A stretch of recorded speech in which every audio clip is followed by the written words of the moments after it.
Bon, en général, quand j'arrive dans un endroit, bon, j'y suis déjà allé, ou quand c'est pas le cas, je me renseigne, j'appelle la mairie, etc.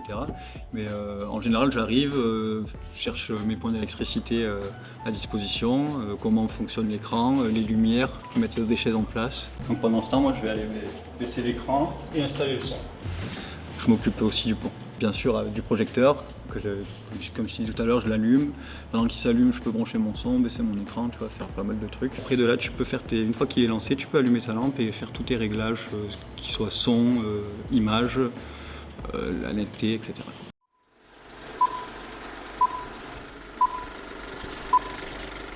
Je m'appelle Vincent Kopp et je suis donc le directeur de Cinéco. Et Cinéco, c'est une association de cinéma itinérant qui va bientôt avoir 40 ans et qui fonctionne sur toute la zone Cévennes large, donc Gare, Lozère.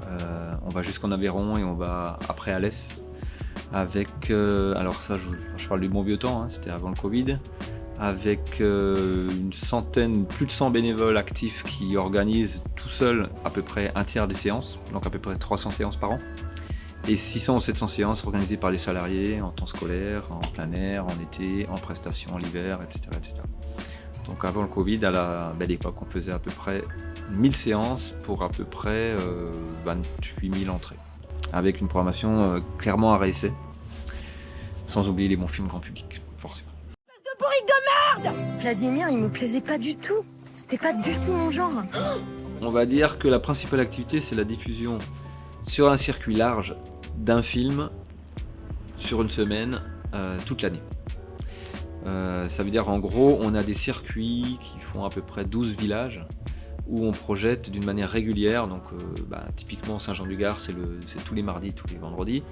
Mais Saint-Étienne-Vallée Française, c'est le premier dimanche du mois. La Salle, c'est le premier lundi du mois, plus d'autres lundis. Donc ça, c'est le service de base, on va dire. C'est irriguer la zone Cévennes avec à peu près au moins 2 films par mois, diffusés massivement partout. Il y a à peu près 130 personnes qui font vivre l'association. Donc il y a des salariés à temps plein, en temps partiel, certains qui s'occupent de l'administratif, de la communication, d'autres qui s'occupent spécifiquement des séances, donc qui sont juste en opérateur volant, on va dire. On a des salariés qui s'occupent des animations, de tout ce qui est éducation à l'image. Donc on a dû développer un logiciel qui s'appelle Cinégestion qui nous permet en fait de centraliser toutes les données en temps réel avec les gens qui sont éparpillés sur la surface d'un gros département, plus les 120 bénévoles qui assurent les séances et qui font la caisse,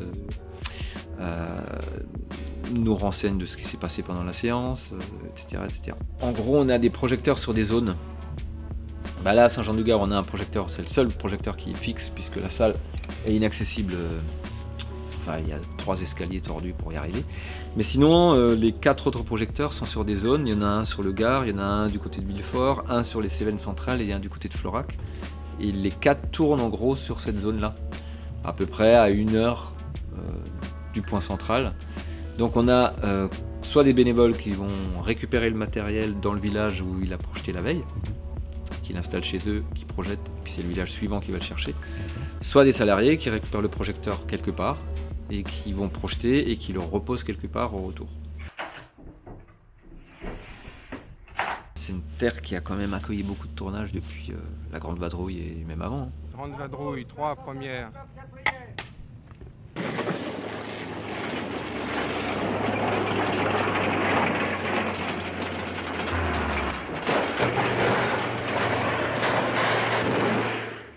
Après, égoïstement, c'est vachement bien d'avoir une terre où il y a beaucoup de films qui se tournent parce que les spectateurs locaux sont très friands de regarder, de voir leur paysage qui sert de décor pour des films.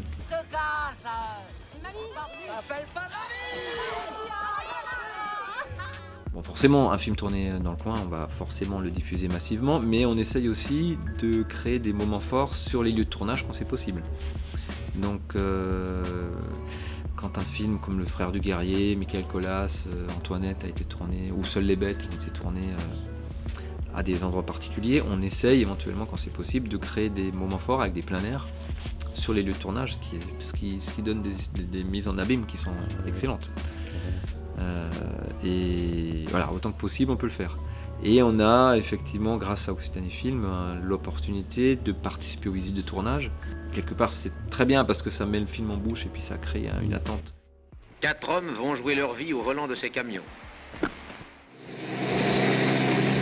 Ils atteindront les limites du danger, du courage et de la peur. Mais par contre, depuis la fin de l'été, c'est de l'hécatombe, on est à 50%, plus de 50% d'entrées en moins sur les séances publiques. On sait qu'il va falloir réinventer des modèles. On sait que le cinéma, c'est quand même quelque chose qui est fédérateur en France. Enfin, c'était quand même un pays où il y avait 200 millions d'entrées avant le Covid. Les gens ont envie d'aller voir des films en salle. Bon, tout ça, ça va peut-être changer un petit peu de modèle, mais l'envie, elle restera toujours la même. On sait que les nouveaux modèles vont bouleverser les choses. On sait que la petite salle mono-écran d'avant était déjà menacée avant le Covid. Ce modèle était menacé et qu'il va falloir réinventer la salle de demain. Donc ça va être une salle qui va être plus ouverte, avec plus de choses qui se passent dedans, avec plus de convivialité. C'est le défi des mono-écrans, parce que ce ne sera pas le rôle des multiplexes, c'est sûr. Et des salles de proximité et des cinémas itinérants.